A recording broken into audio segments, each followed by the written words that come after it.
podcast de Marco Antonio Regil es una producción de RGL Entertainment y todos sus derechos están reservados. Episodio 402. Hoy vamos a hablar de cómo surgió esta temporada de muertos, de dónde surgió esta tradición. Realmente fue prehispánica, es decir, los mexicas, los aztecas celebraban el Día de Muertos antes de la llegada de los españoles, o más bien los españoles la trajeron y se mezcló con otras cosas prehispánicas que ya existían. Para eso les pido un aplauso para recibir a nuestro súper experto, top historiador, Arnold Burkholder, que está con nosotros. Amigo, bienvenido al programa. Marco, muchísimas gracias por invitarme. Es un gusto estar aquí contigo. La pregunta principal, porque nos vamos a ir hacia el pasado obviamente, es ¿el Día de Muertos o ahora la temporada de muertos es una festividad prehispánica o es una festividad española o es una mezcla de las dos culturas? ¿Es un producto del mestizaje? Mira, yo creo que podemos empezar diciendo que el Día de Muertos es totalmente una tradición mexicana. Ajá. Si entendemos que la cultura mexicana es producto de un mestizaje muy antiguo que ha creado una cultura poderosa. Ajá. Que va agarrando elementos de culturas de otras partes, los va procesando y los convierte totalmente en nacionales. Okay. En ese sentido, nuestro Día de Muertos, por supuesto que es totalmente mexicano. Totalmente mexicano, pero entendiendo a México como un producto de la unión de dos culturas. De dos culturas más todo lo que se ha juntado por lo menos en los últimos 200 años. Ya. ¿Es verdad que el Día de Muertos tiene influencia no solamente española, sino también influencia romana, o sea, del Imperio Romano? Totalmente. Mira, el Día de Muertos fue producto de una serie de creencias que se fueron dando con el paso de los siglos. Ajá. Y donde sí las culturas más importantes de su momento fueron influyendo en eso que terminó convirtiéndose en nuestro Día de Muertos. Entonces podemos encontrar elementos prehispánicos, elementos romanos, elementos celtas, elementos medievales, elementos españoles, actualmente elementos norteamericanos, y yo no dudaría que tarde o temprano algún elemento coreano. Llegado el caso. O sea, el K-pop se va a mezclar con el Día de Sí, no lo dudaría Muertos. de ninguna manera, conociéndonos y conociendo que absorbemos todo lo que nos gusta del exterior. Entonces, en unos 10, 20 años que haya algo coreano en las fiestas de Día de Muertos, a mí no me asombraría para nada. Claro, de hecho por eso se mantiene viva la tradición, porque se ha ido adaptando. Por ejemplo, ahorita están aquí en Ciudad de México y en otros lugares los altares estos modernos, aesthetics, que no le ponen colores, que lo ponen todo de color blanco. O sea, el Día de Muertos es como una lengua. Sí. Si no se adapta, se muere. Sí, y además, una regla muy importante para entender las tradiciones es que estas siempre son inventadas. Ajá. Siempre es algo que va cambiando. Pero al mismo tiempo, la fuerza de una tradición está en pensar, esto se hacía hace décadas, siglos o hasta milenios. Ajá. Entonces se juntan las dos cosas. Necesitas siempre el respaldo de decir, esto ya lo hacían mis antepasados. Ajá. Y al mismo tiempo estás consciente de que le estás metiendo cosas nuevas que por supuesto antes no se hacían. Ajá. Estás juntando pasado y presente. Por eso las tradiciones se vuelven tan poderosas, porque juntas esas dos cosas al mismo tiempo y siempre le das un sentido. Y el sentido va cambiando con el paso del tiempo. Entonces, tener la mezcla de pasado, presente, transformación, hace que las tradiciones sean tan poderosas. Ya. Bueno, pues empecemos por ahí. Los mexicas, los aztecas, los mayas, los tlaxcaltecas, los olmecas, todas esas culturas de Mesoamérica, México, ¿festejaban el Día de Muertos o qué relación tenían con los muertos? ¿Y qué relación tenían los españoles con los muertos? Porque nos estás diciendo que este Día de Muertos es una mezcla de las dos culturas. Y demás, te digo. Y demás culturas, ok. Es un smoothie, un batido, pues. Ok. Pero, ¿cuál era la diferencia antes de que se juntaran las dos culturas? ¿Qué pasaba en cuanto a los muertos y el inframundo y los mexicas? ¿Y qué pasaba en España? ¿Cuál era la diferencia de cómo veían a los muertos? Vámonos con lo más antiguo para nosotros, los pueblos mesoamericanos. Ajá. ¿Qué pasa con ellos? Son pueblos agrícolas. Son pueblos que se dan cuenta de la transformación constante de la naturaleza, la semilla que se convierte en planta, que se convierte en fruto. Ajá. Y también es cierto, son pueblos que tienen su grado de violencia. Entonces, para todos estos pueblos, la muerte es algo natural, pero la muerte también tiene un componente social muy interesante. Según a lo que te hayas dedicado en la vida, es lo que te va a pasar después de la muerte. Ajá. Suena raro, pero no es lo mismo morirse siendo una persona normal a morirte por haber sido un guerrero, a morirte por haber sido un campesino, a morirte por haber estado cerca del agua. El destino que te va a tocar va a ser diferente.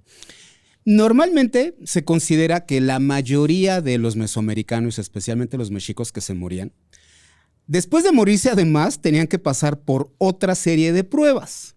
La prueba más importante era viajar a un lugar conocido como el Mictlán, un sitio donde iban a estar todos los muertos. Pero era un viaje que para empezar iba a durar 4 años. Era un viaje en el que a fuerzas necesitabas que te acompañara un perrito muy común en esta zona llamado el Xolitzcuintle, porque era el único que tenía la fuerza para salvarte en las distintas pruebas que había que pasar. Había que pasar por un río, por ejemplo, de aguas caudalosas, donde nadar era imposible. Si te metías a nadar, si el alma se metía a nadar, se iba a ahogar.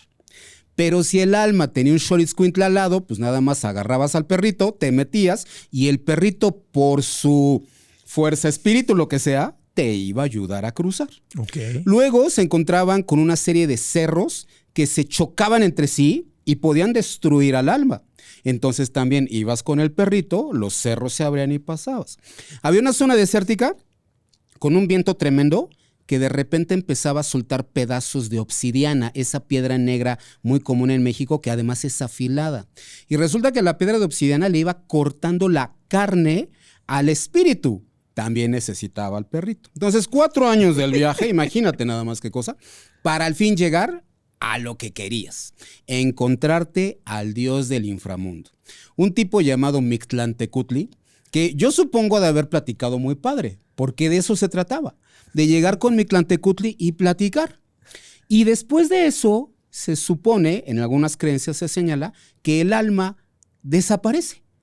Ajá. Y simplemente se pierde después de 4 años de haber hecho ese tremendo viaje. Por supuesto, hubo otros que empezaron a considerar 4 años de ese viaje para al final desaparecer. No, hombre, pues que tenga su chiste. Claro. Y el chiste fue empezar a decir, sí, 4 años, viajas, ves a don Mictlantecutli, platican padre, y te da la oportunidad una vez al año de regresar al mundo de los vivos. Pues para ver qué le ha pasado a tus parientes, Ajá. cómo les va, si desde el inframundo tú los puedes ayudar de alguna manera. Y entonces de ahí se va consolidando esta idea de, así como en la naturaleza siempre hay un ciclo y todo parece que regresa, pues que también el espíritu de las personas una vez al año tenga la oportunidad de regresar. Pues la idea está hermosa. Totalmente. Porque es reconectar, es una forma de no perder a tus seres queridos. Exactamente. Los puedo ver una vez al año, vienen a visitarme, les doy la comida que les gusta, puedo convivir, puedo homenajearlos, puedo recordarlos y como dice Coco, la película de Coco, mientras los recuerde, nunca dejan de existir, siguen Así vivos es. de alguna forma. Sí, para los mexicas especialmente, que son el último pueblo mesoamericano, el recuerdo de los muertos es fundamental. Y por eso fueron creando una serie de fiestas para los muertos. Porque además no es nada más vamos a tener una. No, espérame.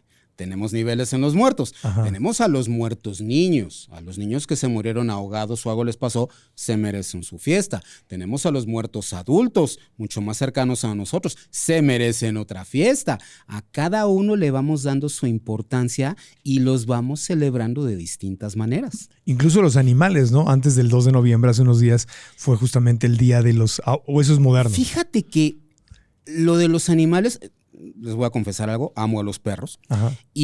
Pero yo realmente hace poco que estoy celebrando a mis perritos que ya se fueron. Claro. Y eso es algo que le está pasando a mucha gente. Es nuevo. Porque es nuevo. Ajá.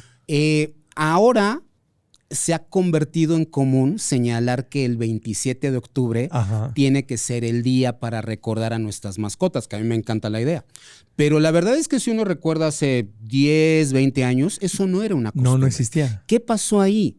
Pues pasó que vivimos en un mundo donde un montón de personas tenemos mascotas, a lo mejor no tenemos hijos, Sí. queremos mucho a nuestras mascotas, Sí. y el día que se nos van, duele. Claro. Pues ¿cómo no los vas a recordar? Claro, porque justamente ya no son mascotas, sino más bien son parte de nuestra familia. Exactamente. Las nuevas mascotas son las plantas, ¿no? Sí, también, por ejemplo. Y perrijos y gatijos son nuestra familia. Tú lo has dicho, perrijos. Perrijos. Son fundamentales para ti. Sí. Pues claro que le pongo su ofrenda y Claro. claro que le doy un día. Bueno, entonces, a ver, para entenderlo, antes de la llegada de los españoles, sí había una historia, sí había una relación de los mexicas, de los aztecas, de los pueblos prehispánicos, sí había una relación especial con la muerte. Sí. Porque lo que distingue este festejo o esta tradición es que decimos, los mexicanos no le tenemos miedo a la muerte. Pues no es que no le tengamos miedo, más bien, pues a lo mejor sí le tenemos miedo, pero hablamos de ella, la festejamos, le ponemos colores, le ponemos música, le hacemos caricatura, dialogamos con ella, que no quiere decir que no le tengamos miedo.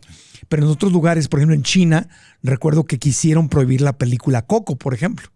Sí, lo que pasa es que para el pueblo chino la muerte tiene otro significado, pero ellos también son muy dados de el recuerdo y el culto a los antepasados. Exacto. Quizá lo que les pasa a ellos, pues es que no tienen este carácter tan fiestero que acostumbramos los mexicanos. Sí. Pero fíjate que hay otros pueblos que también empezaron a vincular la fiesta y la alegría con algo que, pues ni modo, de entrada, claro que es triste, la muerte. La muerte. Pero las dos cosas siempre se juntaron. Ajá. Ya pasó con los romanos, con las fiestas de la Paternalia, donde sí hacemos una ofrenda a los muertos, les ofrecemos comida igual que ocurría con los mexicas. Los romanos le ofrecían comida a los muertos. Los romanos también hacían ofrendas fundamentalmente de leche, miel, pan, Ajá. alguna fruta, vino, especialmente lo que le gustara al muerto. Pero junto con eso, también tenía que haber música, también tenía que haber baile. Las dos cosas siempre se han juntado en todos los pueblos. La diferencia es que la tradición mexicana de Día de Muertos, además de que junta elementos de muchas culturas, es una fiesta tremendamente luminosa, digámoslo Ajá. de esa manera. Sí, sí. Es una fiesta donde la parte del relajo mexicano está mucho más presente. Claro. Entonces Roma, obviamente el Imperio Romano dominaba lo que hoy es la península, bueno, España, la península ibérica, y obviamente de Roma hay influencia a lo que ahora es España, y de España hay influencia a lo que ahora es México, y por lo tanto al Día de Muertos. Entonces, ok, ya vimos los mexicas, no es que no tenían un Día de Muertos ni nada como ahora, pero sí tenían una conexión con la muerte. Y de hecho sí tienen una época que va desde julio a agosto, Ajá. donde se celebran estas dos fiestas. Ajá. Y donde sí hay juegos. Había un juego muy curioso de subir a un enorme palo donde hasta arriba se había puesto una figura y esa había que hacer un concurso de subir ese enorme palo, tomar esa figura y arrojarla al piso, por ejemplo. Ajá. Había otro tipo de diversiones, música también, cantos y demás. O sea, ya había algo. Ya había algo ahí y lo Ya. interesante pues es la fecha. De julio a más o menos agosto, septiembre. Ok. En el caso de los romanos, ellos festejaban a principios de año, normalmente en febrero. En febrero era la fecha en la que hacían estas fiestas de Paternalia. Te lo comento porque la fecha del Día de Muertos va a ir cambiando con el paso del tiempo y también tiene mucho que ver con el catolicismo. Ya, entonces ahí es el otro lado de la pregunta. Antes de la llegada de los españoles a las Américas, ¿no? ¿Cómo ellos tenían una fiesta el Día de Muertos o qué es lo que nos viene de España que se mezcló con los mexicas y lo prehispánico? Más que de España, yo te diría que de la tradición católica, Ajá. que influye en España, que influye en Francia, que influye en Alemania y en otros lugares. Ajá. Resulta que, combinando esta fiesta de la Paternalia de los romanos, la Iglesia Católica empezó a crear una serie de tradiciones que tomó totalmente de la cultura romana. Más o menos por el año 500, la Iglesia Católica crea un festejo muy interesante, el Día de Todos los Santos, Ajá. que es básicamente el día de todas aquellas personas ya fallecidas que se volvieron cristianas, Ajá. desde los grandes santos hasta la gente del común. Y entonces se vuelve una fiesta donde ya empiezan a recordar específicamente a los muertos. No los recuerdan como tal, no los recuerdan porque estén muertos, los recuerdan por haberse convertido al catolicismo. Pero eso incluye casi a todo mundo. Ajá. Casi todo mundo tenía que ser católico. Entonces es una fiesta que también empieza primero en mayo. Pero resulta que por una serie de conveniencias que ahorita platicamos, pues decidieron que tenía que ser mejor el 1 de noviembre. Ya. Y ahí surge esta fiesta de Todos los Santos. ¿Qué tiene esta fiesta que ya se parece a la nuestra? Además de tener misa, siempre, ya es una fiesta donde tiene que haber una verbena, donde hay música y donde empiezan a surgir platillos dulces y juegos para la gente. Ok. Empiezan a surgir pequeños panes, pequeñas golosinas, los niños pueden jugar y además ya se acostumbra que en las iglesias se ponga una mesa donde se exponen las reliquias de estos santos. Okay. Normalmente son sus huesos, ajá, cráneos, fémures, etcétera. Sí tiene su lado un poquito morboso, te estoy viendo la carita. Spooky, dirían los gringos, algo así. ¿No? Que... Hombre, al final llegamos a la calavera de azúcar. Bueno, y la manita de San Judas Tadeo que anda de gira. Imagínate. Pero ahí empieza en la fiesta de Todos los Santos, una fiesta que se celebra en la península italiana y que empezó a llegar a toda Europa.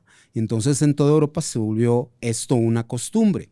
En España fundamentalmente también, además de exponer las reliquias de los santos, empezaron a crear los dulces de la época. Empezaron a hacer dulces de mazapán que parecieran huesos y que así son conocidos como huesos de santos, que se siguen comiendo en España. El mazapán es influencia árabe, ¿no? Totalmente. También es un pueblo que influye a otro pueblo. Claro. Entonces empiezan a surgir estos juegos, esta forma de recordar a los muertos y estos dulces que van a terminar siendo importantes para la cultura mexicana. Claro. De hecho, el pan dulce mexicano, que es parte de nuestra riqueza, pues es árabe, es español, es prehispánico. O sea, por eso la cocina mexicana es tan deliciosa, porque tiene todas estas influencias de todo el mundo, incluso de Asia, de China, etc. Lo mismo pasa en el Día de Muertos. Sí, totalmente. Entonces llegan los españoles con las influencias que ellos ya tenían, ya festejaban el Día de Todos los Santos. Ajá. Entonces llegan y se mezcla con que acá ya había una relación con la muerte. Formalmente, el catolicismo llega a México en 1524. Ajá. En esa fecha llegan 12 primeros franciscanos con la meta específica de evangelizar. Te lo digo porque sí, hubo antes sacerdotes con Cortés, pero no venían a eso. Ellos venían solo con Cortés. Estos en 1524 vienen a evangelizar. Y entonces, pues lo primero es, bueno, ¿y cómo le hacemos? Porque hablan otra lengua, piensan distinto, son absolutamente diferentes. Hay que empezar un proceso para evangelizar a todos los habitantes de este territorio.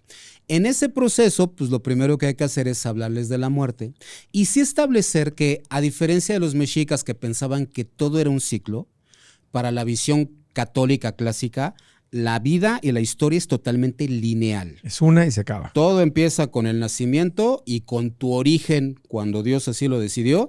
Todo va a terminar primero con tu muerte física y en algún momento cuando ocurra la resurrección, el juicio final, etc.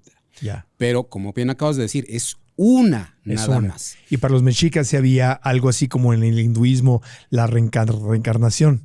No exactamente reencarnación, pero sí esta idea de el universo al final está dividido en 3 grandes planos. El plano celeste de los dioses, la tierra para los seres humanos, el inframundo para todos estos espíritus y siempre hay comunicación. O sea, no regresas a la tierra, pero sigues vivo en el inframundo. Totalmente. De ahí que puedes regresar el Día de Muertos a visitar a tu gente. Exactamente. Entonces puedes regresar. Para los católicos no hay un regreso. No. Lo que sí haces como persona viva es recordar a todos los que se murieron y por eso los vas recordando, como te dije, primero fue en mayo y luego fue concretamente en noviembre. Pero ahí sí se mezcla, ahí el catolicismo cede, digamos, porque estás diciendo que regresan a visitarte. Exactamente, nada más que ese detallito de regresan, no sabes el trabajo que costó. No, claro que pues, obvio, porque va en contra del dogma. Exactamente. Pero lo acaban aceptando como si, ok, va, jalamos. Sí, después de mucho tiempo. Mira, todo indica que los primeros festejos de Todos los Santos en Nueva España son aproximadamente de 1535. O sea, se tardaron 11 años para que más o menos consolidara. Y ya desde ese momento hay religiosos españoles que justo se están quejando de lo que dices. A ver, si nada más tenemos una fiesta en Europa, ¿por qué estos mexicas y sus descendientes están festejando 2? Ajá. ¿Por qué están poniendo maíz? Ajá. ¿Por qué están poniendo esta bebida rara llamada pulque? ¿Por qué siguen con algunos juegos que hacían antes? ¿Qué está pasando? Pues simple, que están empezando a mezclar elementos europeos con los elementos prehispánicos. Pero sobre todo dicen que sus muertos vienen a visitarlos y eso va en contra del dogma católico. Exactamente. Pero la Iglesia Católica en su proceso de expandirse por todo el mundo siempre hace eso, siempre se adapta, ¿no? O sea, agarra el arbolito de Navidad pagano de los nórdicos y dice, va, pues métanlo aquí, le ponemos un nacimiento, pero métanlo aquí. Y a donde se va, si vamos, por ejemplo, a Nueva Orleans, que está todo el tema de la magia negra y del ¿cómo se llama? Del vudú, gracias. Y ahí ves, y hay iglesias vudú con santos vudú. Entonces, tú a dónde vas, ves que la Iglesia Católica, con tal de establecerse, pues hizo algo inteligente que fue, no lo prohibimos, lo absorbemos. Claro. Y siempre tiene conciencia de que, a ver, las cosas deberían ser de otra manera. El dogma dice esto, pero me tengo que adaptar a las circunstancias locales. Entonces, lo que hago es recordar las dos. Las cosas tienen que ser así, pero en realidad van a ser de otra manera. Es como ni tú ni yo. En lo que podemos intentar establecer el dogma. Nunca lo establece.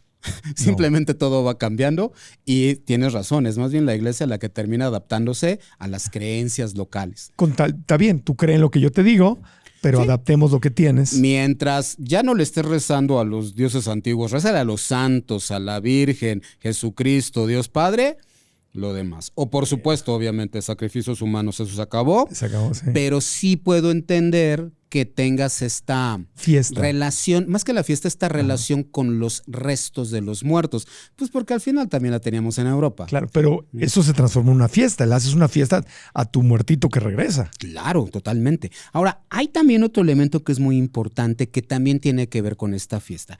El elemento del Samaín. El Samaín es otro intento de crear o de evangelizar un territorio que le costó mucho trabajo a la Iglesia Católica. El norte y la zona occidental norte de Europa. Una zona llena de una serie de pueblos conocidos como los celtas. Los celtas.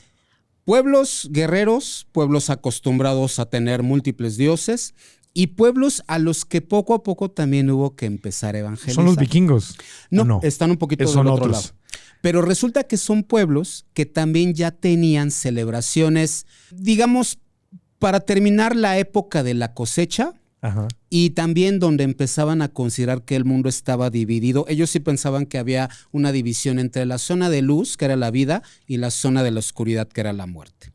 Ellos decían que aproximadamente el 31 de octubre, 1 de noviembre, la cercanía entre la zona luminosa y la zona oscura se hacía enorme.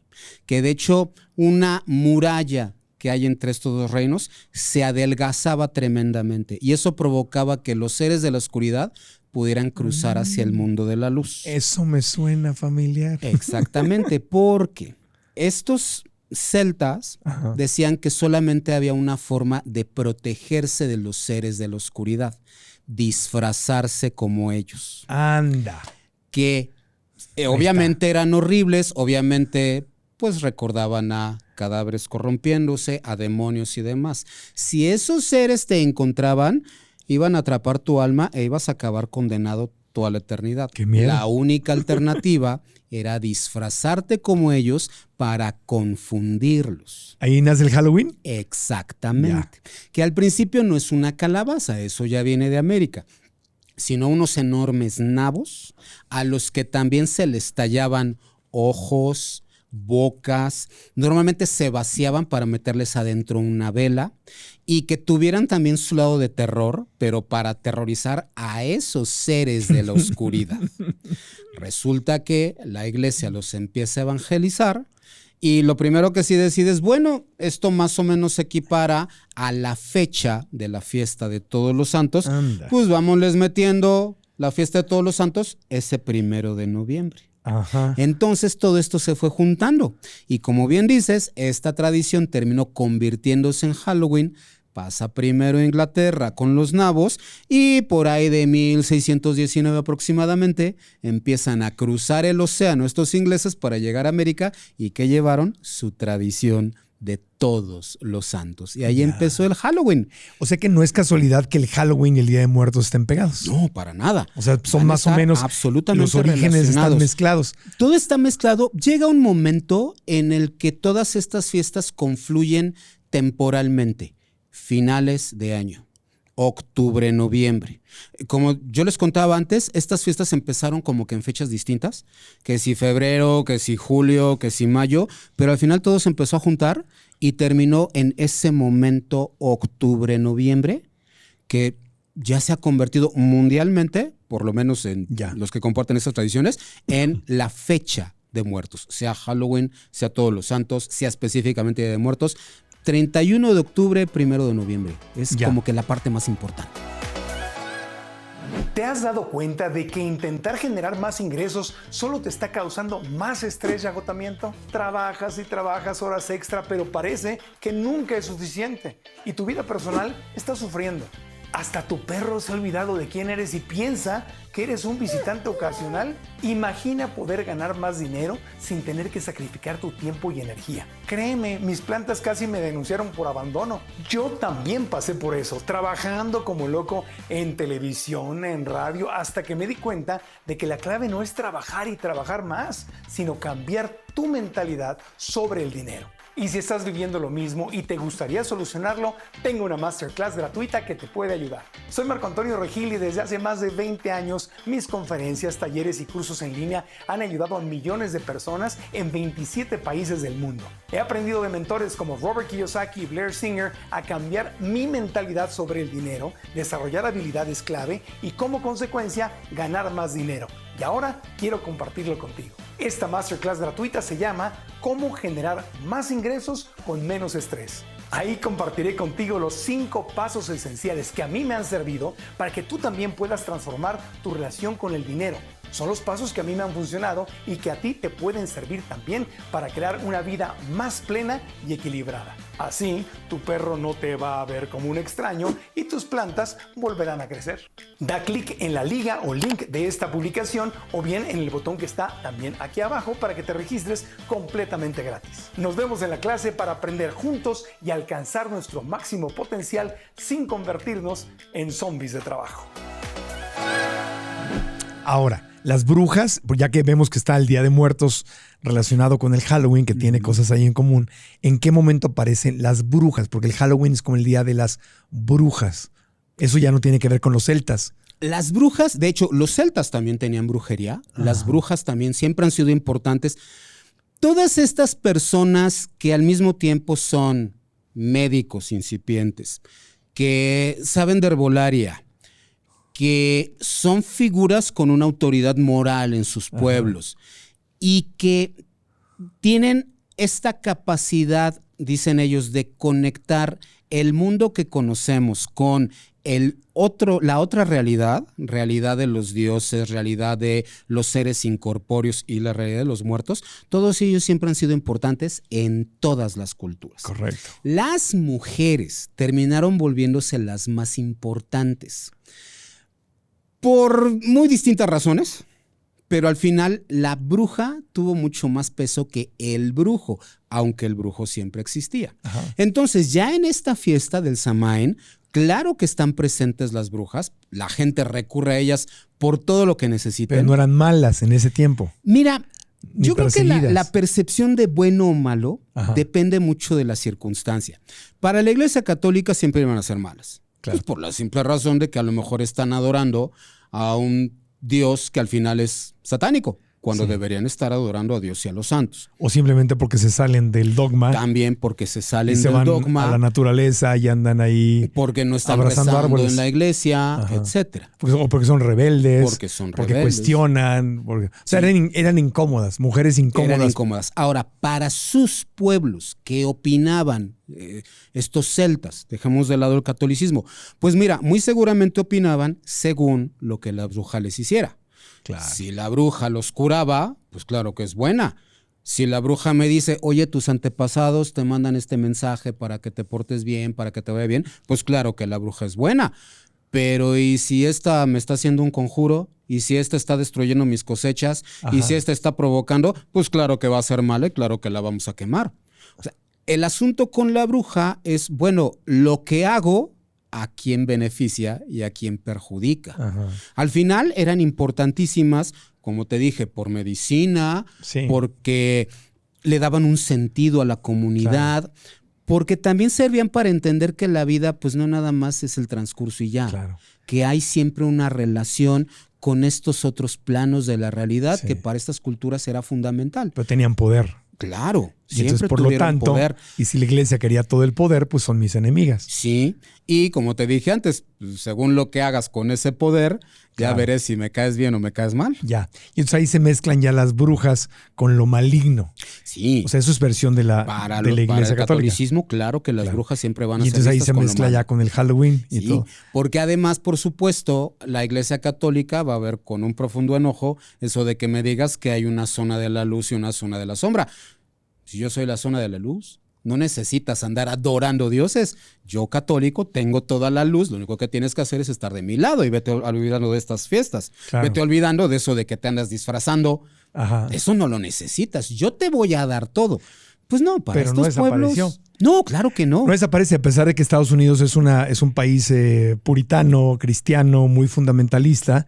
Ahí es donde justamente crece más el Halloween y ya se va más por el tema del terror y Sí, los espantos. Pero y todo. además, ahí lo que te está diciendo son dos cosas. Uno, que una de las versiones canónicas de el poblamiento de toda la zona norte de América que se volvió Estados Unidos Ajá. es el grupo de peregrinos que quiere practicar libremente su religión, no se los permiten en Europa, por Y eso llegan. hacen ese viaje y llegan a su tierra prometida. Claro. Son una versión moderna de los israelitas, porque cruzan su desierto, el Ajá. océano, para llegar a su tierra prometida y enfrentarse con un montón de cosas. Y poder tener libertad de culto. poder tener- Pero luego, Pero, ¿qué te está diciendo en realidad esta historia? Te está diciendo que en esos barcos, con esos puritanos, con esos reverendos, iba un montón de gente que además creía en su brujería, que Claro. además tenían sus costumbres de Samhain Ajá. ya mezcladas con el cristianismo Y las traen. y que llegaron y las practicaron. claro. Pero además hay otro punto. Piensa que cuando todos estos llegan a América, de veras no se encuentran nada. No hay absolutamente nada a los lugares donde llegan. No es como Cortés y sus hombres, que siempre llegaron a un lugar donde había alguien. Un Siempre imperio. había pueblos, siempre había comida, siempre había formas de salir adelante. También por eso la conquista en México se puede hacer. Allá no hay nada. Hay que llegar a ser pueblo. Hay que llegar a ver qué vas a comer. Hay que empezar a tener relación con estos indígenas. Y a esos colonos ingleses en América, a esos sí les pasan cosas que de veras son de película de terror.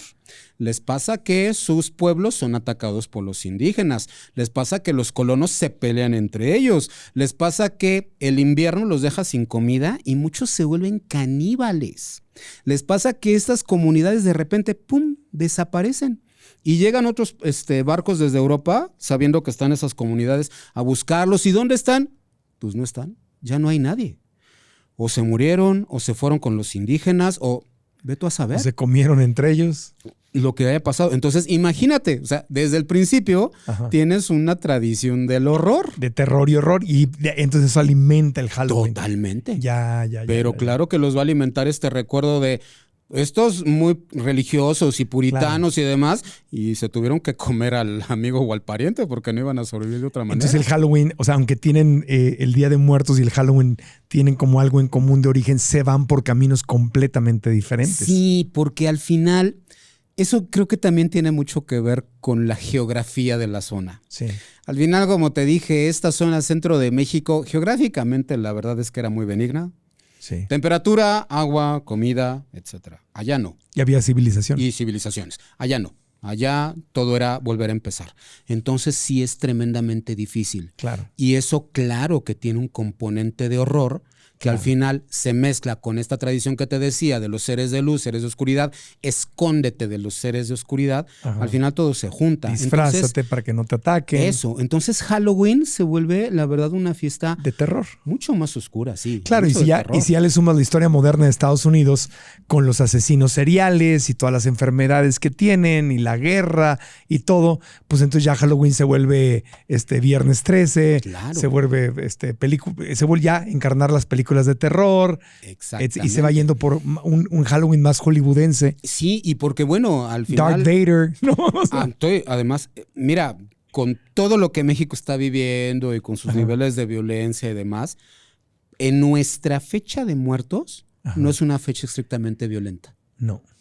Halloween sí, Halloween es de terror, pero y México nada que ver, o sea, no tiene eso. Nadie se disfraza para que no te ataquen los muertos. Aquí los muertos son tus amigos. Sí. Son tu familia que amas y regresa. Y por eso no les tenemos miedo. Así es. En Estados Unidos el Halloween sí es miedo a la muerte, hay que asustar, ¿no? O sea, así es. Ya, o sea, son dos cosas ya muy diferentes.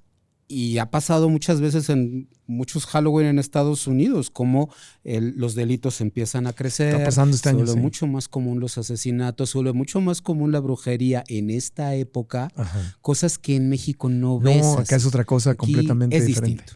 Ahora, el Día de Muertos, entonces ya se mezcla. Todo, ahorita hablamos de la parte moderna de la temporada de muertos, ¿no? Que es la Catrina y las calaveritas y el cempasúchil sí es prehispánico, obviamente, ¿no? Sí. O sea, es antes de los españoles. No necesariamente era parte del ritual original. Las flores de cempasúchil. Lo que tiene el cempasúchil es que es una flor que florece en esta época. Ajá. Entonces, es de otoño. Eso la empieza a mezclar con esta fiesta, pero en realidad el cempasúchil se vuelve realmente importante hasta el siglo XX. Uy, súper reciente. Súper reciente. Ponle 100 años. Ajá. Es cuando de veras el cempasúchil tiene ya su en estos altares de muertos. ¿Y empieza también en la religión católica? ¿O es el gobierno? Es todavía más interesante. Nos estamos adelantando un montón, pero te digo de una vez. Ahorita brincamos de regreso. Vamos para atrás. Llegan los años 30 en México, especialmente el gobierno de Lázaro Cárdenas. Un gobierno que impulsa muchísimo el nacionalismo después de la Revolución Mexicana. Nacionaliza el petróleo, crea pues lo que es ahora Pemex. Por ejemplo, y una de las fiestas que va a transformar es la fiesta de muertos. La va a transformar en el sentido de vamos quitándole el elemento religioso, vamos haciendo a un lado la influencia de la Iglesia Católica, vamos a insistir en que la fiesta siempre ha sido la misma desde la época prehispánica y vamos llenándola de elementos. Entonces se hace importante el cempasúchil. Tiene mucho mayor peso el papel picado, que es tremendamente común para estas fechas. Y especialmente esta idea, como te digo, de la fiesta siempre ha sido igual, la fiesta nunca ha cambiado y la fiesta es totalmente indígena. Son ideas que impulsó el nacionalismo cardenista, que terminó con que en realidad no habían sido así. Ok, pero era como separarse de España, separarse de la religión católica para hacerla una fiesta nacional. Sí, especialmente separarse de la Iglesia Católica, pues porque todavía está cerca la Guerra Cristera, que fue de 1926 a 1929, un enfrentamiento entre católicos y el gobierno mexicano. Masones. Sí, algunos, no todos, pero sí algunos masones. O sea, Benito Juárez es el que separa... el presidente Benito Juárez es el que separa a la Iglesia Católica del poder, ¿correcto? Y de hecho, con las leyes de reforma. El presidente Juárez es muy importante en la forma como hoy celebramos la fiesta de muertos. Ah, sí, porque sí. ¿Qué tiene que ver Benito Juárez con la fiesta del Día de Muertos? En 1859, vámonos para atrás, el presidente Benito Juárez expide una serie de decretos que son conocidos como las leyes de reforma. Son importantísimas para este país porque lo modernizaron. Por las leyes de reforma tenemos matrimonio civil, tenemos registro civil y tenemos cementerios civiles. Antes todo era de la iglesia. Totalmente, especialmente el tema que hoy nos interesa. Desde por lo menos la Edad Media, en el caso mexicano, desde el virreinato y hasta 1859, toda iglesia tenía su propio cementerio, porque el dogma católico dice, en algún momento Cristo regresará, viene el juicio final y todos los muertos resucitarán para ser juzgados. Entonces, pues no te pueden enterrar en cualquier lado, mijo. Tienes que estar lo más cerca posible de una iglesia. Claro. Y si tienes el suficiente dinero, vas a estar lo más cerca posible del altar. Entonces, en todas las iglesias había tumbas. No más que hay un gran problema. tener un montón de cadáveres, pues ya te imaginarás los riesgos de enfermedades que puede provocar. Claro. Entonces, las leyes de reforma de Juárez, entre otras cosas, establecen que a partir de 1859 está prohibido que una iglesia tenga un cementerio. Tiene que haber cementerios aparte y, mejor aún, si estos cementerios pueden estar afuera de la ciudad. Claro. En ese entonces, para los que nos están oyendo, la Ciudad de México era mucho más pequeña y llegaba hasta un sitio llamado La Alameda, que todavía existe, que es el primer parque que existió en América Latina. Ahí se acababa la Ciudad ¿Ahí de terminaba? México. Ahí terminaba. Ahora lo consideraríamos el centro de la ciudad. Es el centro de la Ciudad de México. Sí. Un poquito más allá surgió el primer panteón, tal y como lo conocemos. Un sitio llamado Santa Paula, que existió hasta 1875 aproximadamente. Y luego surgió un segundo panteón importantísimo llamado San Fernando, que actualmente es un museo. Todavía existe San Fernando. Bueno, ¿qué tiene que ver Juárez? Pues tiene que ver que antes de Juárez, cada 1 y 2 de noviembre, las iglesias se atiborraban de gente que iba a ver a sus muertitos, que ya le llevaban comida, que ya hacían dulces para los muertitos, que los niños ya jugaban. Y después de 1859, toda esa gente se fue a los cementerios. Claro. Abandonaron las iglesias. Y entonces, pues ya se volvió común que la gente vaya a ver al muertito, límpiale la tumba, ponle la comida que le gustaba, ponle velas, ponle la bebida que le gustaba. La fiesta se fue a los cementerios. Y eso fue por Benito Juárez y las leyes de reforma. Claro, y las reglas en un cementerio son más relajadas que en una iglesia. Sí. Entonces puedes ir y tomar y poner música y pues, hacer más fiesta. De hecho, escritores de la época, pienso en Ignacio Manuel Altamirano, que fue un escritor muy importante en ese entonces, tiene un texto donde se queja y dice, oigan, antes había un decoro, había un orden. O sea, ibas a ver a tu muertito. Ahorita es una pachanga. Les encanta relajo, por supuesto, se emborrachan, van y se la pasan comiendo, hay pegados a la tumba del muertito. ¿Qué pasó con el orden? De hecho, eso existía antes.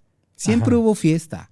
Nada más que ahora pues, ya no era en la iglesia, ahora ya era en un cementerio afuera de la ciudad.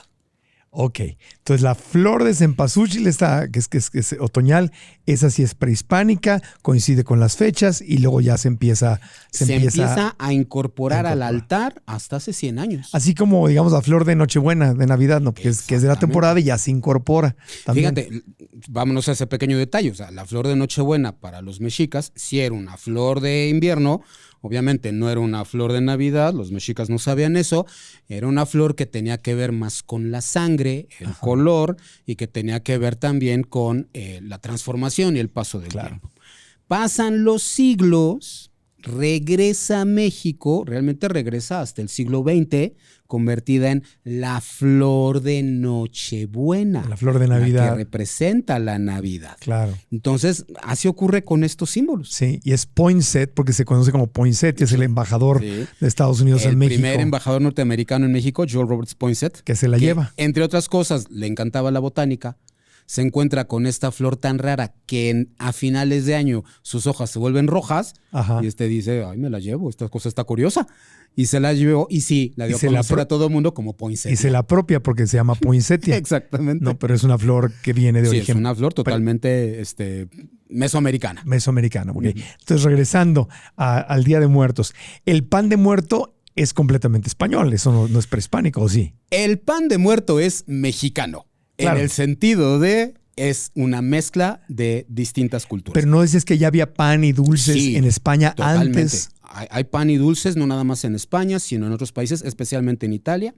Pero resulta que llega a México y empieza a tener elementos particulares. El primero de ellos, hay distintos tipos de pan de muerto en México. No todos son iguales a como lo comemos en el centro. Hay panes con corteza más dura, hay panes que no están cubiertos de azúcar, hay panes que tienen más semillas de ajonjolí, hay distintos panes de muerto. Lo que nosotros conocemos como el pan de muerto, llamémoslo canónico, es totalmente del centro de México y siempre es redondo, Sí. Siempre es grande, siempre es de corteza color café, siempre está cubierto de azúcar y siempre tiene unos relieves, normalmente son 4, Huesitos. que representan los huesos Ajá. y la parte central que representa el cráneo. Durante mucho tiempo se acostumbró que el pan de muerto tenía que ser grande. Ajá. ¿Por qué? Pues porque no es nada más un pan que te comes, es un pan que compartes. Claro. Primero se pone en la ofrenda, porque además la ofrenda normalmente solo duraba un día. Ajá. O la comida que le ponías al muerto iba a durar un día. Después la compartías con tus seres queridos, por eso tenía que ser grande. Sí. Todavía hasta los años 80, 90, era muy común en las casas mexicanas que en esas fechas, a la hora de sacar el pan de muerto, empezaba la rebatinga por el cráneo. Todo el mundo quería la bola que está al centro del pan, pues porque sabía más rico. Es el cráneo. Eso es el cráneo, eso representa. Pero ahí viene otro cambio en la tradición. Más o menos, yo creo que hace como 20 años, Ajá. se empezó a poner de moda el pan chiquito, el pan individual, Ajá. que ahora ya es muy común en todos lados. Sí. De hecho, ahora ya encontrarte con la pieza grande, ya no es que no sea común, pero es que es mucho más cómodo cada quien que agarre su pancito y se lo coma sin ningún problema. Sí. Es una costumbre. Pero es muy nuevo eso. Es totalmente nuevo. A lo mejor termina desapareciendo. A lo mejor en 100 años se acostumbran más al pan chiquito que cada quien se puede comer. Entonces, en Europa, en España, ya se hacían panes y dulces Sí. para celebrar el Día de Todos los Santos. Sí. Pero llega a lo que ahora es México y aquí se le pone el cráneo, los huesitos, se adapta y se empieza a llenar de toque mexicano, pues. Sí, por ejemplo, como te decía yo antes, existían estas cosas llamadas los huesos de santos. Ajá. O también se les conoce como los alfeñiques. Dulces de mazapán rellenos de una pasta que representan huesos. Todavía se hacen en España, son muy comunes. Pues llegan a México, el mazapán como tal se eliminó y lo que quedó más fue una masa de azúcar que Ajá. se puede moldear y que se convirtió mejor en cráneos. Ah, estas calaveritas. Las Claro. calaveritas de azúcar de allí vienen. De ahí vienen. Estas, su origen es el hueso de santo. Lo que pasó es que Ah. cambió el ingrediente y cambió pues la forma del dulce. Ya. Y ya le pusimos colores y ya la decoración. Lo que le ponemos actualmente, porque también eso es tremendamente mexicano. Nos encantan los colores. Esto de los colores sí es prehispánico. O también es sí. producto de la mezcla. Los mexicas ya eran un pueblo dado a muchos ¿Por qué somos tan colores. coloridos? Pues, a ver. Wow, eso seguramente tiene que ver con la zona en la que nos tocó vivir, Ajá. en la que estamos llenos de color. O sea, mira, afortunadamente la zona centro de México es un sitio donde tienes luz, ¿qué te gusta? Unas 12 horas diarias durante todo el año. Sí. Entonces, eso te permite ver un montón de colores. Ya desde la época prehispánica, cada dios tenía una referencia con algún color. Ajá. Y entonces eso siempre nos hizo un pueblo luminoso. Ahorita, pues mira, pasaron los siglos y, por ejemplo, ya no lo puedes ver en un calendario azteca. Pero el calendario azteca originalmente estaba pintado. Sí, tenía Y colores. era impresionante, luminoso. Tiene que ver con este gusto que le tenemos a todo lo que sea excesivo, tanto en el color como en el sabor, Ajá. en la música. Nos gusta el exceso. El Así estímulo. somos los mexicanos. Sí, totalmente. Claro. Entonces, cuando surgen los colores neón, al mexicano le encantó. Perfecto. Está perfecto. O tener estas calaveras con estos colores Ajá. no es exactamente prehispánico, pero ya es totalmente mexicano porque así lo aceptamos Claro. y así ya se ve en todo el mundo. Sí. Ahora, las Catrinas empiezan, ahí la tenemos para los que nos están viendo.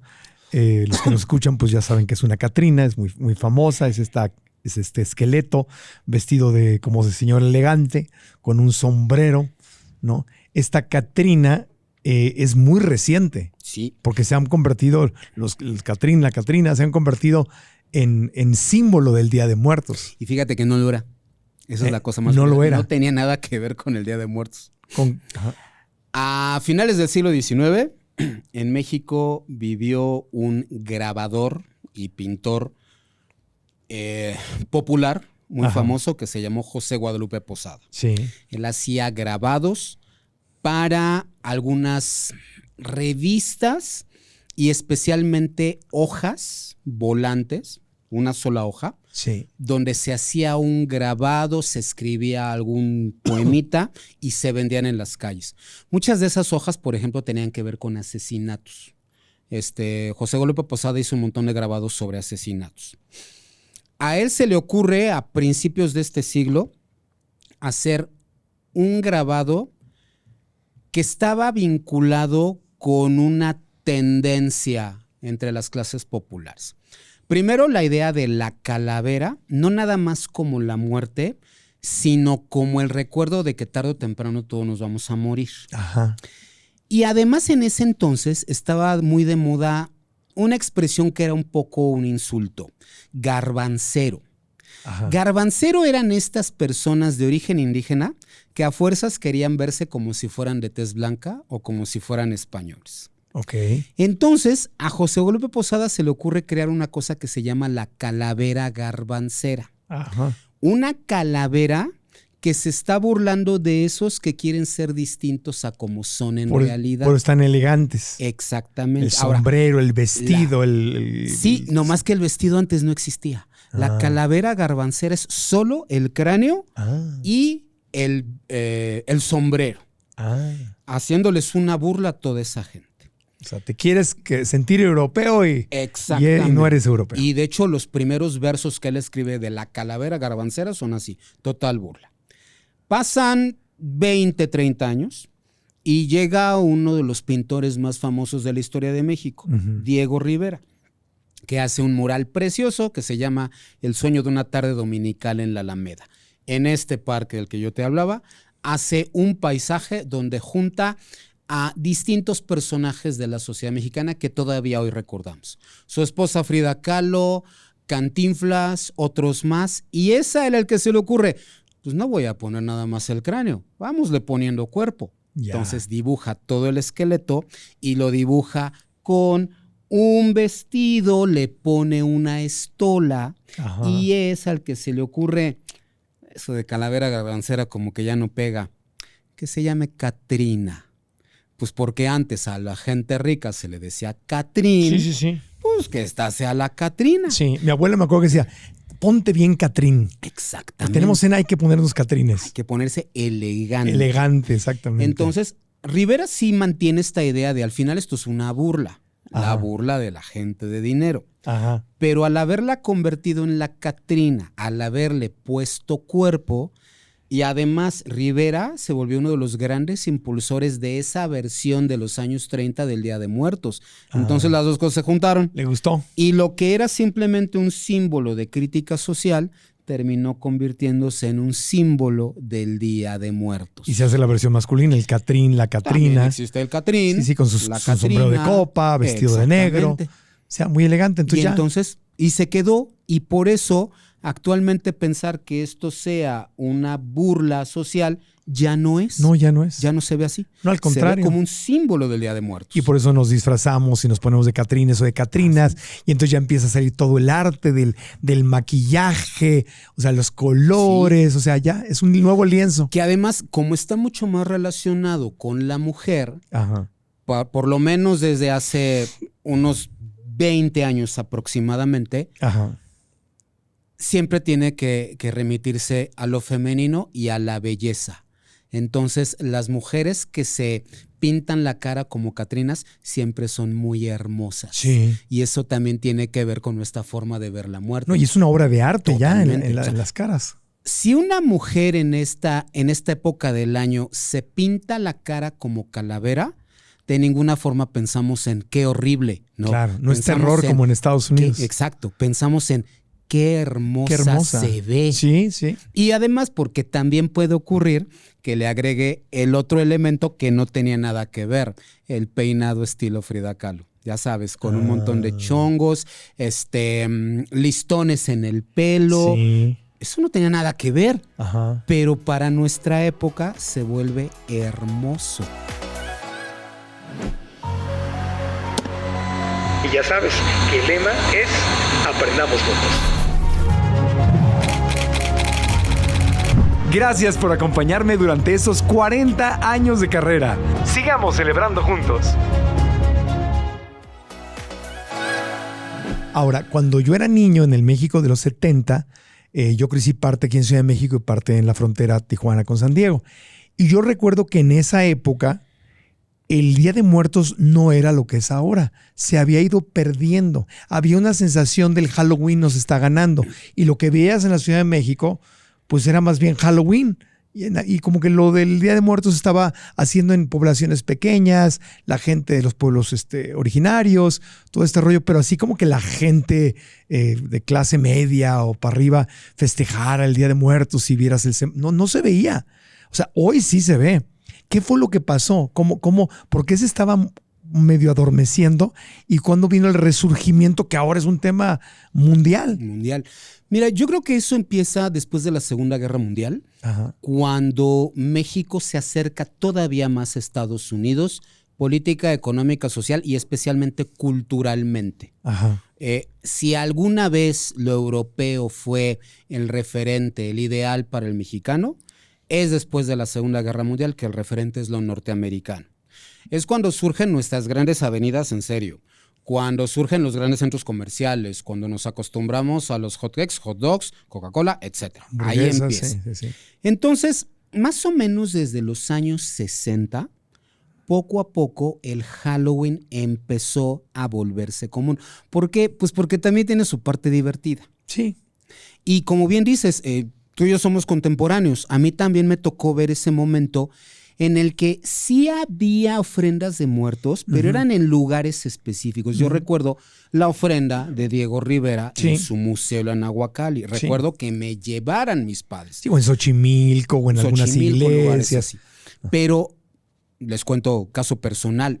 En mi casa, cuando yo era niño, eso nunca existió. La mía tampoco. Pero sí existió que a mí de niño me disfrazaran. Yo sí recuerdo haber visto tiendas departamentales en ese momento muy comunes, donde había disfraces de Halloween para niños. De Halloween sí. Eso sí existía. A mí también. ¿Qué fue lo que pasó? Que como bien dices, por los años 60, 70 y quizá 80, el Halloween empezó a volverse más importante. Claro. Y lo que yo sí recuerdo es que sí fueron años de una enorme polémica cultural. Exactamente. Donde sí se decía, es que el Halloween, que se representaba como una figura con cabeza de calabaza, se está enfrentando a nuestro Día de Muertos, una figura con forma de cráneo. De cráneo. Empezaba un enfrentamiento, si lo quieres ver, simbólico. Pero resulta que de alguna forma el Día de Muertos regresó. ¿Cómo regresa? Me da la impresión de que fue regresando, quizá, voy a aventurar una hipótesis, los años 90 son años en los que en este país, al mismo tiempo, se abre al exterior mucho más. Tratado de Libre Comercio. Empiezas a comprar un montón de productos extranjeros. Pero también viene algo así como un intento de recobrar una versión muy idealizada del pasado indígena. Porque también son los años en los que de veras se pone de moda ir cada 21 de marzo a Teotihuacán vestido de blanco con una cinta roja en la cabeza a llenarte de energía. Sí. Que eso no es prehispánico. Eso es un conjunto de creencias místicas que vienen más de los años 60. Pero que a partir de los 90, junto con la moda de los lamas tibetanos, junto con la moda de textos de la época, pienso en Regina, de Antonio Velasco Piña.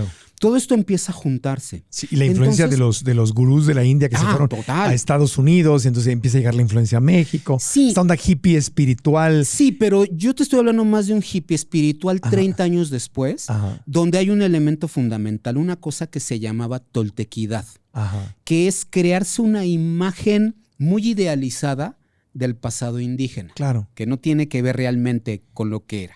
Entonces, es justo en ese momento en el que el Día de Muertos regresa. Pero ahora, yo por ejemplo... ¿60? No, ya ponle para los 90. Hasta los 90. Sí, en los 90 vendría realmente este revival. O sea, es bastante reciente. Totalmente. Como yo te decía antes, les comentaba, aquí la invención de la tradición es fundamental. Ese pensar, bueno, esto ha existido siempre. No es cierto. Esto tiene realmente poquito. Pero una necesidad de conectar, aunque sea de forma mítica con el pasado, te lleva a recordar estas fiestas, aunque les vas añadiendo elementos que no eran.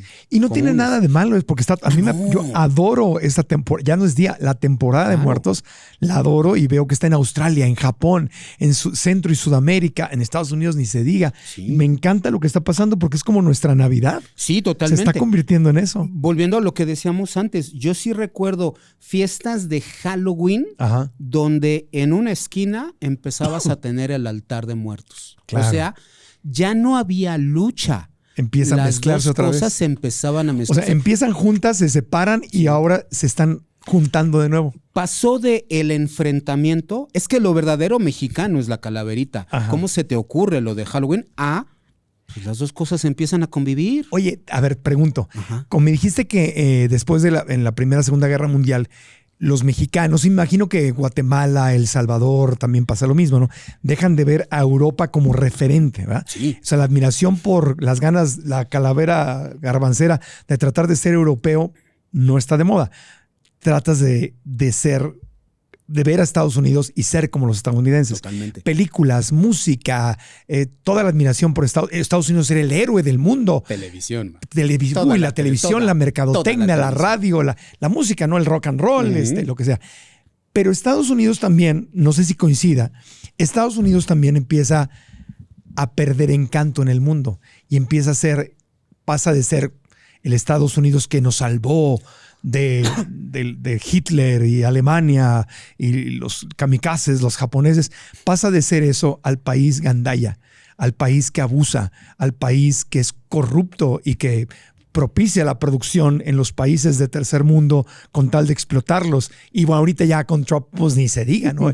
El país cruel que está persiguiendo a los latinos y que está trabajando como si fuera la Gestapo, ¿no? O sea, poco a poco Estados Unidos ha sido cada vez menos admirado, menos querido y empieza a ser un país odiado en la mayor parte del mundo, especialmente cuando llegan ciertos presidentes como el que está ahorita.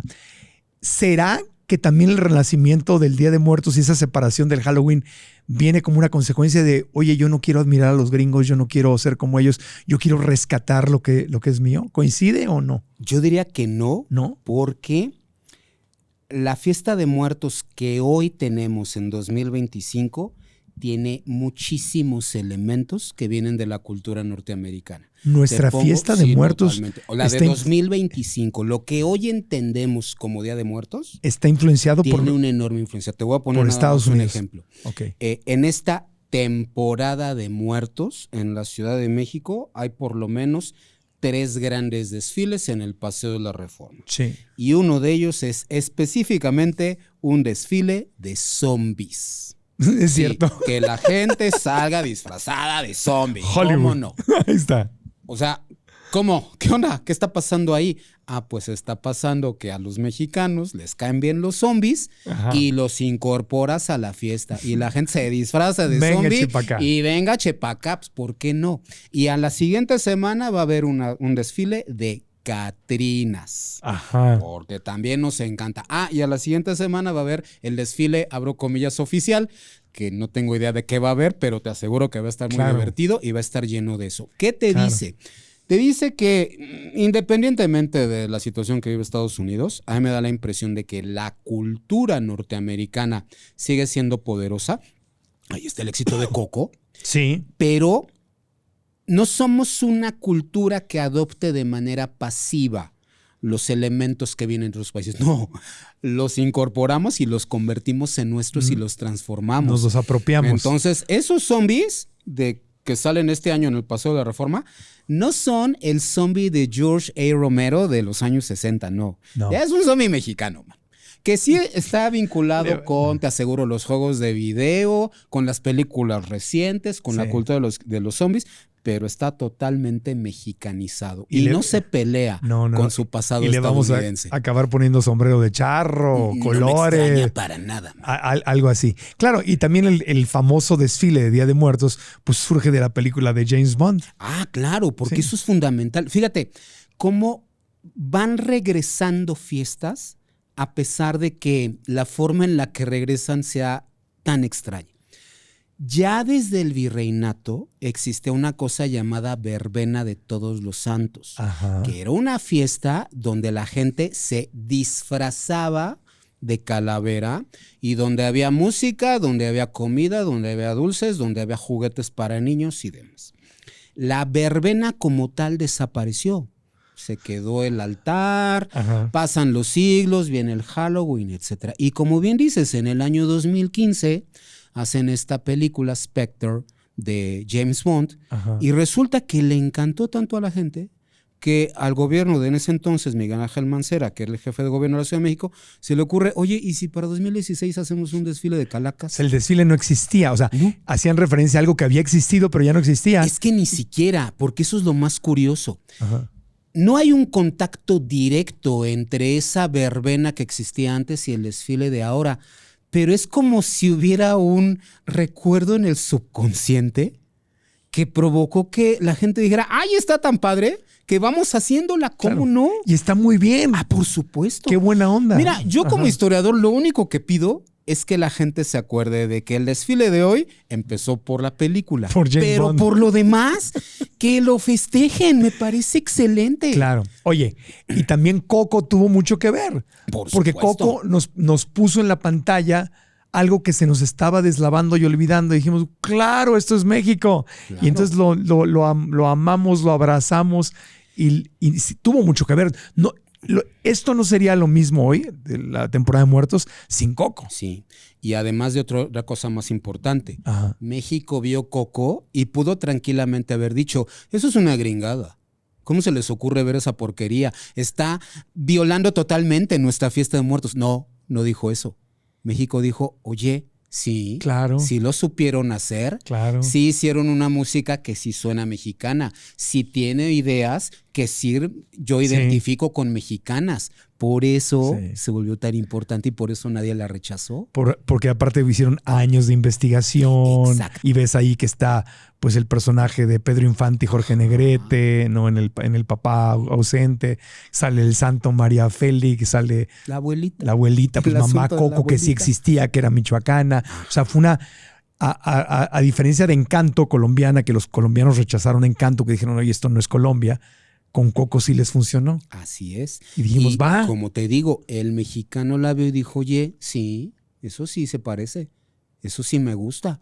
Y entonces, claro, ahora, ¿qué te dice eso? También te dice que en esta cultura norteamericana, la influencia mexicana ha permeado de tal manera que son capaces de hacer una película que no es... Pues voy a recordar una película muy antigua, no es Los Tres Caballeros, no es Pancho Pistolas, que sí decías, a mí eso no me agrada. O Speedy González. O Speedy González.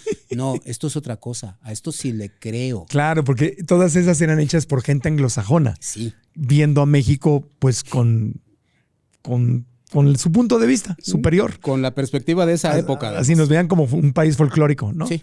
Así como que, ay, sí, ajá. Y maracas. Y maracas. Y sí, nos ponían maracas. Sí que no son mexicanos los maracas. Pero bueno, y ahora es la inmensa, pues especialmente en California, pues la mayor parte de la población es de origen hispano. Son 30 millones de paisanos allá, man. Exactamente. Y los hijos de todos los inmigrantes que están trabajando en Hollywood. Claro. Porque claro, ¿quién está trabajando en Hollywood?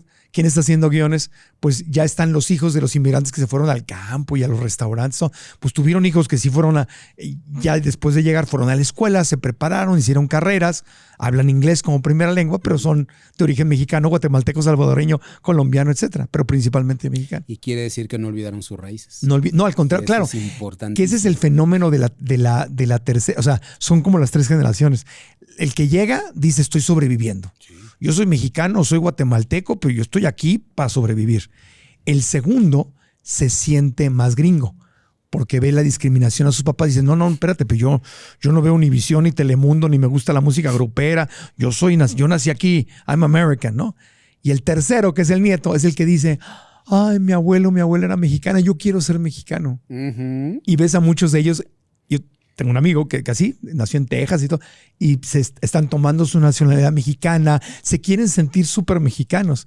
Y esos son los que están escribiendo los guiones y las películas y la música. Y ahí se cumple una regla que dice, padres e hijos siempre se enfrentarán, abuelos y nietos siempre se comprenderán. Claro. Sí, la tercera generación de inmigrante quiere a Mamá Coco. Sí les permite recordar de dónde vienen. Claro. Y también les ayuda a vivir en su presente. Claro, y se sienten como... Porque no son mexicanos exactamente, pero no se pelean con eso. No. Toman los mejores elementos de uno o de otro. No, pero y pasa, eso les ayuda. Pasa en todas las culturas. Sí, claro. Es como los judíos de tercera, cuarta, quinta, sexta generación, pues ya nacieron acá y son mexicanos, pero quieren regresar a Israel, o los italianos que Italia y La Paz, pues nacieron en Estados Unidos o en otro lugar, ¿no? O sea, es esa generación, varias generaciones que quiere regresar a sus raíces, y es muy hermoso que lo hagan. Es justamente cuando el pasado sí tiene un aspecto positivo. Ajá. Pues porque te ayuda a construirte como persona. Claro. Ni te quedaste con lo peor, ni te peleas con eso. Lo integras junto con tu presente, claro, y eso te convierte en una persona mucho más madura, claro, emocionalmente. Claro. Sin ningún problema recuerdas lo que fue tu pasado y también vives en tu presente. Claro. Eso es lo mejor que te puede pasar. Claro, y no tienes que demostrar que eres de ahí porque ahí naciste. Tus claro, papás ya nacieron ahí, tú también naciste ahí. Entonces, más bien, ya no tengo peligro de que ni me deporten ni me hagan nada porque pues yo soy de aquí, ¿no? Así es. Entonces, puedo con toda libertad regresar a mi pasado y decir, a mis raíces, a mi identidad. Y entonces lo que estamos viendo también con la festividad de los muertos, que estamos regresando a nuestro pasado, estamos rescatándolo y lo estamos reinventando y lo estamos abrazando. Me incluyo con un amor enorme porque yo prefiero 1000 veces esta festividad de muertos que el Halloween, aunque ya sé que se está mezclando. Pues lo que haces es empezar a mezclar, sí, así como existe una cosa que podríamos llamar la versión canónica de un altar de muertos. Ajá. Una versión canónica en la que el altar de muertos siempre es vertical. Siempre tiene niveles, porque hay un nivel donde pones las velas, hay un nivel donde pones el pan, hay un nivel donde pones la comida, etcétera. Siempre esa versión canónica debe de tener su cruz, etcétera. O sea, entiendes que eso es el ideal del altar de muertos. Sobre eso, cada quien pone el altar de muertos como puede y como quiere. Hay quien pone la foto del ser querido y una vela, y ya. Hay quien le puede poner la comida que se le antoje. Hay quien pone todo el repertorio de tacos que le dé la gana. Y como dije al principio, yo no dudaría que tarde o temprano en un altar de muertos alguien ponga algo con kimchi, con este platillo coreano. ¿Por qué? Pues porque a lo mejor al muerto le gustaba. Claro. Y termine volviéndose parte de la comida y de la cultura mexicana. Pues porque somos una cultura que absorbe de todo. Claro. El Día de Muertos es una prueba de eso. Entonces yo te aseguro que para el futuro va a seguir absorbiendo elementos de muy distintas culturas y va a seguir pensando, tengo el pasado como referencia y lo voy adaptando a las circunstancias del presente. Las dos cosas se juntan. Entonces al rato vamos a ver una calavera garbancera Catrina otaku. Puede llegar a pasar. Sí, con una peluca amarilla o azul, y si eso pero ocurre, en calavera. Y si eso ocurre, la gente la va a ver, unos la aceptarán, otros la rechazarán y será el tiempo el que decida qué va a pasar con ella. Sí. A lo mejor no les gusta y va a desaparecer. O a lo mejor en 100 años la calavera garbancera Catrina pues ya va a ser otaku. Claro. Porque a la gente le gustó. Pero así es la comida, así es el idioma, así es la moda, la ropa, así son las empresas, así es la vida. Nos vamos mezclando. Y la enorme riqueza que tiene México justamente, que tiene su comida como patrimonio cultural de la humanidad, y ahora el Día de los Muertos también como patrimonio cultural, es justamente por eso, porque somos la mezcla de lo europeo, de lo árabe, de lo prehispánico, de lo asiático, de lo africano, tenemos elementos de todo el mundo. Pero al mismo tiempo que mezcla, siempre tiene un elemento que es específicamente mexicano. Ajá. Siempre tiene algo que distingue. Sí. Le damos nuestro toque. No es solo mezclar por mezclar. Eso también hace que esta fiesta sea muy particular. Y que ves esto y esto siempre va a ser mexicano. Si lo jalamos hacia nuestro sazón, hacia nuestro sabor. Así es. Y lo transformamos y lo abrazamos, pero tiene toda esta influencia. Y por eso es tan diverso. Claro. ¿En qué momento se vuelve el Día de Muertos patrimonio de la humanidad?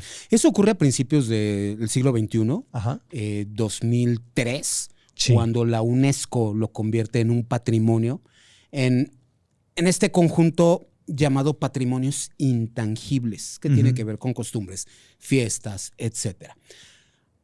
Creo que también es ese momento en el que volvemos a tomar en cuenta el Día de Muertos, lo que hemos dicho, renacimiento de los años 90, y que además el resto del mundo empieza a ver distinto esta celebración, que empieza a verla de veras como mexicana y tremendamente distinta a lo que ocurre en otras partes del planeta. Sí. ¿De qué nos sirve entender históricamente? Y te agradezco mucho que nos hayas dado esta verdadera clase sobre los muertos, sobre el Día de Muertos, esta tradición.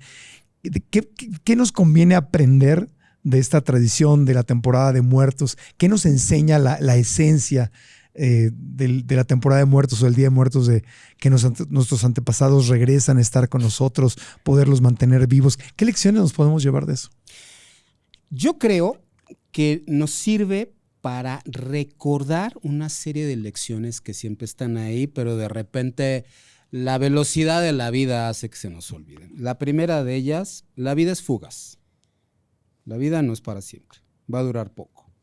Entonces, ante la fugacidad de la vida, la verdad es que los problemas con los que te enfrentes al final siempre van a ser pequeños, pues por la simple razón de que todo va a desaparecer. Segundo, el pasado es importante, el pasado importa, y por eso que una vez al año te des la oportunidad de recordar a los que estuvieron antes, siempre te va a hacer mucho bien, especialmente cuando entiendas que el pasado te ayuda a construirte y que no tienes que pelearte con él, tienes que entenderlo. Y tercero, que sí, la muerte siempre es dolorosa, pero en el recuerdo de la muerte también hay esperanza. Y en esa esperanza también hay espacio para la risa, para el disfrute y para la fiesta. Todas las culturas que festejan de esta forma la muerte, lo hicieron los prehispánicos, lo hicieron los españoles, lo hicieron los romanos, lo hicieron los celtas, todos tienen su parte de fiesta, porque también nos merecemos divertirnos. Gracias, mi querido amigo. Le damos un aplauso a Arno Burkholder, doctor en historia. Amigo, gracias de todo corazón. La gente que quiere aprender más de ti, tienes cursos en línea, tienes materiales, ¿en dónde podemos seguir en línea y dónde podemos inscribirnos a tus cursos? Búsquenme fundamentalmente en cleonautica.com, esa es mi página, donde siempre subo información sobre los cursos. Yo doy muchos cursos en línea, justamente para gente tanto de México como de otras partes del mundo. Me especializo en historia mexicana, pero de repente también me meto a historia mundial. Cleonautica.com es el mejor lugar donde me pueden encontrar, y en redes sociales como @Cleonautica. Ahí estoy. Muy bien. Yo tengo 55 años. ¿Tú cuántos tienes, amigo? Yo tengo 53. 53. Somos contemporáneos. Somos contemporáneos. Quiere decir que es altamente probable que dentro de 50 años tú y yo no estemos aquí. Así es. Y que alguien nos recuerde el Día de los Muertos. Así es. Si se sigue celebrando, que espero que sí. Yo creo que sí. Yo creo que también. Yo creo que sí, y tendremos algún espacio en un altar. ¿Qué quieres? Es lo que te iba a decir. ¿Qué quieres que te lleven a tu altar el día que ya no estés aquí? ¡Ay, híjole! Pues por lo menos unos tacos al pastor. Por lo menos. Unos libros, ¿no quieres? No, bueno, sí, pero también se trata del gusto. Entonces, por supuesto, unos tacos al pastor. Mira, ya muerto, no me preocupa la salud, así que por supuesto una Coca-Cola. No sé, me encanta el pastel de manzana. Las cosas que me encantaban, man. Ya, yo quiero horchata. Venga. A mí que me lleven horchata. Sí. Que lleven unos taquitos vegetarianos. Bueno. Que me lleven perritos vivos que ahí anden jugando en donde esté. ¿Qué más? Sí, eso, sí. Sí, pues qué bonito. Las cosas que te encantaban son las que tienen que estar ahí en el altar. Una palita de pádel. Una buena idea. Qué interesante. O sea, cuando uno le futurea, nos ponemos a pensar, estos podcasts que estamos haciendo hoy, todo este material digital, que pues ahí se está quedando archivado para siempre. ¿Continuará? ¿Seguirá existiendo YouTube y las redes sociales 50 años más adelante? ¿Seguirá este material ahí libre? Porque a diferencia de nuestros antepasados que no tenían podcast ni programas grabados en digital, pues se fueron y ya no los puedes oír, pero nosotros sí podemos continuar. Sí. ¿Seguirá más de 50 años después? Pero piensa que esos antepasados nuestros tenían libros y tenían periódicos. Claro. Y en esos periódicos ya se preguntan lo mismo de... A ver, 1903, un periódico en el que dice, bueno, ¿y la gente si nos leerá en el año 2000? ¿Habrá vida en el año 2000? ¿Cómo será la vida en el año 2000? ¿Qué pasará? ¿Se acordará alguien de nosotros? Y entonces yo como historiador leo a esa gente, ahora sí que leo a gente muerta, como en la película. Claro. Y sí digo, wow, pues claro que tenían las mismas inquietudes que tenemos nosotros. Y ellos ya no me conocen, pero yo sí tengo la oportunidad de conocerlos y desde aquí puedo decirles, sí, seguimos acordándonos de ustedes y ustedes siguen siendo importantes para lo que somos hoy. Claro, la música continúa, ¿no? De los grandes. Los libros de los grandes. Periódicos, pues ustedes quieren investigarlos a algún lugar especializado. ¿Lo digital continuará? ¿O irá a transformarse o la tecnología? No sé. Yo supongo que sí. Ajá. Que de la misma forma en la que tenemos los periódicos, que mira, los periódicos siempre fueron vistos con desprecio. Los periódicos siempre eran, hay papel que al rato vamos a tirar a la basura. Y resulta que alguien dijo, esto es importante, esto se tiene que cuidar, y siguió. Yo sí creo que en 100 años habrá un archivo de TikTok, por ejemplo, donde la gente lo verá y quién sabe qué opinarán de nosotros, ¿eh? Sí, la verdad. Pero ahí va a estar. Claro que les va a llamar la atención de esto se grababa. Se grababa, fíjate. Y se grababan bailando, mira tú. Sí, qué interesante. Qué cosa tan rara. En un museo. Sí. Erika Buenfil bailando. Por ejemplo, no sé, o nosotros los influencers actuales. Mira tú, la gente hacía esas cosas tan raras. Ajá. Yo creo que sí. Pues mira, si alguien nos está viendo en el 2075 o en el 3000, les mandamos un saludo desde el 2025. Claro, así como nos mandan saludos desde 1900, pues desde 2025 los mandamos saludar. Hasta el 2075 o al 3000, a donde lleguemos. Pues muchas gracias, Arno Burkholder. Muchísimas gracias a ti. A mí me encuentran como Marco Antonio Regil en todas las redes sociales. Si les gustó este programa, copien la liga, péguenla, compártanla para que más gente lo vea. En YouTube, denle click a la campanita para que les avisen cuando haya nuevos episodios del programa. Denle like al video y dejen los comentarios abajo de qué fue lo que aprendieron de esto, cuáles son sus reflexiones, que eso nos sirve para aprender también de ustedes, para compartir. Y si están en cualquier plataforma de podcast también, las 5 estrellas y una reseña positiva nos ayuda a que los algoritmos, que quién sabe si sigan existiendo dentro de 50 años, nos recomienden a otras personas y que el podcast siga creciendo. Te tomo unos segundos, nos ayudas mucho y también ayudas a que el mensaje llegue a más personas. Así que gracias, todo corazón, gracias a nuestra comunidad de almamatters.com por haber estado con nosotros aquí en el estudio. Gracias, chicos y chicas, gracias. Hasta la próxima. Alcanza tu máximo potencial. Gracias, Inma.